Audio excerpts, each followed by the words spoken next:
Hi, இன்னைக்கு என்ன video அப்படின்னா நைகா பிங்க் ஹாட் சேலில் வந்து நான் என்ன ப்ராடக்ட்ஸ்லாம் வாங்கினேன் அப்படின்றத பார்க்க போகிறோம். வாங்க வீடியோக்குள்ள பார்க்கலாம். ஃபர்ஸ்ட் வந்து பாண்ட்ஸ் தான் மாய்ஸ்சரைசர். இது வந்து ஒரு வாட்டர் பேஸில் இருக்கும். இதோட ப்ரைஸ் வந்து என்னென்னா 4,999. ஆஃபரில் வந்து 350 ருபீஸ்க்கு வாங்கினேன். இது வந்து ஒரு வாட்டர் பேஸில் தான் இருக்கும். இந்த மாதிரி தான் இருக்கும். இந்த மாதிரி ஒரு வாட்டர் பேஸில் தான் இருக்கும். இது வந்து suitable for all skin types. எல்லா ஸ்கின் டைப்புக்குமே யூஸ்ஃபுல்லாக இருக்கும். நெக்ஸ்ட் என்ன அப்படின்னா நைகாவோட கன்சீல் அண்ட் கலர் கரெக்டர் பேலட் தான் 9 கிராம். இதோட ப்ரைஸ் என்ன அப்படின்னா 1499. ஆஃபரில் வந்து 1050க்கு வாங்கினேன்.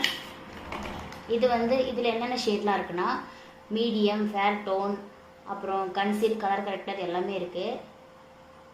இது நல்லா வந்து ஃபுல் கவரேஜ் தருது. நம்ம ஸ்கின்க்கு வந்து ஃபுல் கவரேஜ் தருது.